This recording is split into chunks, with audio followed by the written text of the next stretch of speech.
Olá, sou a professora Cleane e vou lecionar a disciplina de História para o 5º ano do Colégio Emaús.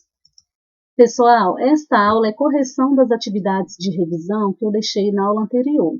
É revisão para a prova que vocês farão. Número 1. O que foi o período imperial do Brasil? Como pode ser dividido? Bom, o período imperial do Brasil, gente, foi quando predominou a forma de governo monarquia. Este período ele foi de 1822 a 1889, né? 1822 a 1889. Lembrando que foi no dia 7 de setembro de 1822 que o Brasil tornou-se independente de Portugal e em 1889 foi proclamada a República do Brasil. Era uma forma de governo monarquia em que tem um rei, né? No caso, Dom Pedro I e Dom Pedro II eram chamados de imperadores. Esse período ele pode ser dividido em primeiro reinado, que vai de 1822 a 1831, período regencial, que vai de 1831 a 1840, e segundo reinado, que vai de 1840 a 1889. Percebam que o segundo reinado ele tem uma duração, gente, maior. É o maior período do período imperial brasileiro, né? 2. Quando foi criada a primeira Constituição do Brasil? Bom, a Constituição, gente, a primeira Constituição do Brasil, ela foi criada, né, foi outorgada por Dom Pedro I em 1824. Quando Dom Pedro ele declara a independência do Brasil, ele vai criar uma Assembleia Constituinte para elaborar essa Constituição. Só que ele vai ficar insatisfeito, né, porque essa Constituição elaborada vai limitar os poderes dele. Então, ele próprio vai elaborar essa Constituição. E em 1891 foi criada a primeira Constituição da República Brasileira, ou seja, em 1824, enquanto o Brasil era uma monarquia, Dom Pedro I criou a Constituição do Brasil Monarquia. Em 1891, quando o Brasil já é uma república, foi criada a primeira Constituição da República Brasileira. 3. Quais foram os conflitos que ocorreram durante o primeiro reinado? Convenção de Beberibe, né, em Pernambuco. Na realidade, gente, essa Convenção de Beberibe, ela aconteceu, né, já era um conflito existente antes da Declaração de Independência do Brasil. Mas só foi sob o governo de Dom Pedro I que ocorreu esse conflito, em função da insatisfação com a cobrança de altos impostos, né, e com as condições precárias de vida das pessoas. A independência da Bahia, que vai também iniciar antes de 1822, antes da Declaração de Independência, mas também vai ser sob o governo de Dom Pedro I, e a Guerra da Cisplatina, que vai levar à formação do Estado do Uruguai. 4. O que foi o período regencial? Qual foi a sua duração? O período regencial, gente, foi o período em que o Brasil ele foi governado por governos regenciais. Por quê? O que aconteceu? Em 1831, havia muita insatisfação com o governo de Dom Pedro I. Dom Pedro I, ele não era mais tão popular assim. Então, diante de tanta insatisfação, de tanta reclamação, ele vai abdicar do trono em favor do seu filho, Pedro de Alcântara, né? Na época, Pedro de Alcântara, ele tinha apenas 5 anos. Então, Dom Pedro ele vai retornar para Portugal. Como Pedro de Alcântara, o príncipe que ficou no Brasil, não tem idade para governar o país, vai adotar o sistema de governo regencial. Esse governo regencial ele vai de 1831 a 1840. Do período imperial do Brasil, gente, durante o governo regencial que vão acontecer diversos conflitos, vários conflitos, né? Este período vai ser marcado pelos vários conflitos que vão acontecer em função da insatisfação com essa forma de governo. Durante o período regencial, aconteceram vários conflitos. Quais foram e por quais motivos ocorreram? Nós vamos ter a Revolta dos Malês, vai acontecer na Bahia de 1835, é um dos mais importantes levantes, gente, de escravos, né? Revolta de escravos, eram africanos, muçulmanos, escravizados, que lutavam contra a escravidão, a discriminação racial, a miséria e a imposição do catolicismo. Eles eram muçulmanos, eles queriam professar sua religião com liberdade, mas foram reprimidos pelo governo regencial. Guerra dos Farrapos, ou Revolução Farroupilha também, essa guerra vai acontecer no Rio Grande do Sul, de 1835 a 1845. É a guerra mais longa deste período.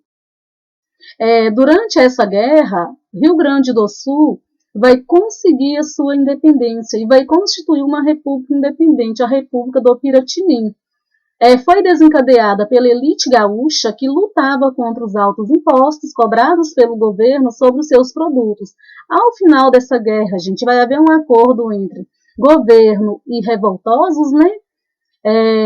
Eles vão ser perdoados da revolta e vão entrar em acordo com o governo para redução da cobrança de impostos.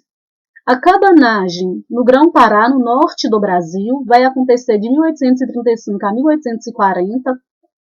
Este movimento vai lutar pela separação dessa província, né, do Império do Brasil, para ter autonomia política. A cabanagem, gente, vai ser um dos conflitos mais sangrentos que vai acontecer neste período. Sabinada vai acontecer na Bahia de 1837 a 1838, em função do descontentamento com as decisões do governo e cobrança de altos impostos, né? O governo regencial ele vai causar muita insatisfação. E com a convocação de jovens para lutarem na Guerra dos Farrapos. A Sabinada também tinha a intenção de tornar a Bahia independente do Brasil. Mas essa ideia de independência era só enquanto durasse o governo regencial. Quando Pedro de Alcântara atingisse a maioridade e assumisse o reinado do Brasil, a ideia da revolta é que a Bahia voltasse a integrar o Brasil. A Balaiada vai acontecer no Maranhão e no Piauí, de 1831 a 1841. Vai ser um movimento organizado por homens pobres e negros, né, escravizados, que vão estar inconformados com a opressão que sofriam. Sofriam de quem? Do governo regencial e também, gente, da elite, né, dos grandes fazendeiros, dos grandes proprietários, dos grandes comerciantes também. 6. De que maneira e em que contexto Pedro II se torna imperador do Brasil aos 14 anos? Bom, nós vimos que o período regencial foi o período que teve mais conflitos no Brasil, que causou maior insatisfação à população. Então, para conter esses conflitos, o Partido Liberal vai se organizar, gente, e por meio do ato de maioridade ou golpe de maioridade, vai antecipar a maioridade de Pedro de Alcântara. Então, Pedro de Alcântara vai ser proclamado Dom Pedro II e vai assumir o governo do Brasil aos 14 anos. Ele vai assumir o trono para tentar pôr fim a esses conflitos. 7. Como foi o desenvolvimento do Brasil durante o segundo reinado? Durante o segundo reinado, o Brasil ele vai se desenvolver, ele vai começar a se modernizar. Vai haver a construção de ferrovias, de rodovias, a instalação de linhas de telégrafos, né, para ampliar a comunicação, principalmente a comunicação com a Europa. Houve também a instalação das primeiras fábricas no Brasil. E o café ele vai se tornar a principal atividade econômica após o declínio da extração do ouro. A gente tem que lembrar também que foi durante o segundo reinado que vai vir vários migrantes da Europa para o Brasil. Em 1850, como nós vimos, vai ser criada a Lei Eusébio de Queiroz, pondo fim ao tráfico negreiro. E os fazendeiros eles vão incentivar a vinda de imigrantes europeus para trabalhar nas fazendas de café, para trabalhar nas lavouras de café. Nesta modernização do Brasil, a gente tem um destaque para o grande barão do café, Mauá, né, que vai fazer vários investimentos na modernização do Brasil. 8. Quais foram as leis abolicionistas? Explique cada uma. Nós vimos, né, que a abolição da escravidão no Brasil aconteceu de forma gradual, não aconteceu de uma vez. Essa abolição, gente, ela aconteceu por conta de pressão da Inglaterra também, né? Além dos vários movimentos abolicionistas que surgiram no Brasil, vai ter também uma grande pressão externa. Lembra, a Europa nessa época ela já tinha se industrializado, então ela precisava de um mercado para consumir os seus produtos. Nessa época o Brasil ele era um país aliado da Europa, né? Dom Pedro I ele tinha feito várias dívidas com a Inglaterra, vários empréstimos com a Inglaterra. Então, a partir dessa pressão, Dom Pedro II ele vai começar a abolição da escravidão de forma gradual. Nós vamos ter a Lei Eusébio de Queiroz, em 1850, que vai proibir o tráfico negreiro, a Lei do Ventre Livre, de 1871, que concedia liberdade aos filhos de negros escravizados que nasciam a partir dessa data, a Lei dos Sexagenários, que concedia liberdade aos escravos que possuíam mais de 65 anos de idade, e a Lei Áurea, assinada em 13 de maio pela princesa Isabel, que vai abolir definitivamente a escravidão no Brasil. Mas como nós vimos, foi feita a abolição, mas não foram criadas medidas sociais de inserção do negro, né, gente? Então, esses recém-libertos, eles vão enfrentar diversas dificuldades. Eles não vão ter condições financeiras, né, porque eles não tinham um salário, eles não receberam nenhum pagamento, nenhuma indenização, eles não tinham propriedades para produzir, né? 9. O que foi a Tríplice Aliança?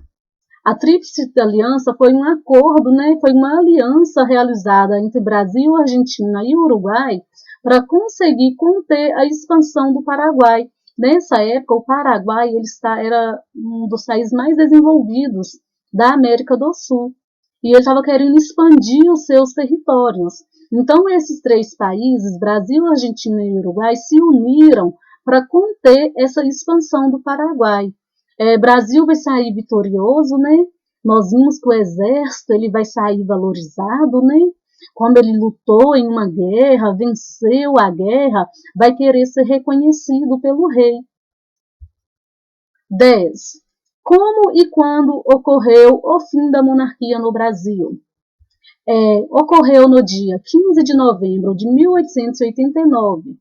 Foi decorrente da insatisfação de alguns grupos sociais que estavam manifestando sua insatisfação com a monarquia. Quais foram esses grupos, gente? O exército estava insatisfeito com a monarquia, né?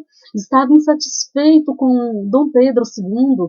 O exército ele queria ser mais valorizado, queria participação política, queria pedir o aumento de salário e não teve, né?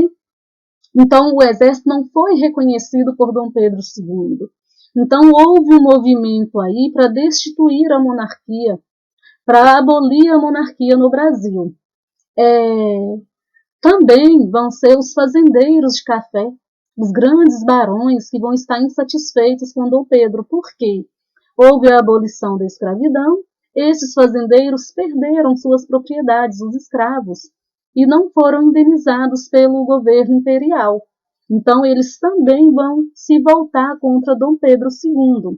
E também a igreja, que estava insatisfeita com as intromissões de Dom Pedro nas decisões, né, na escolha do clero, dos participantes da igreja.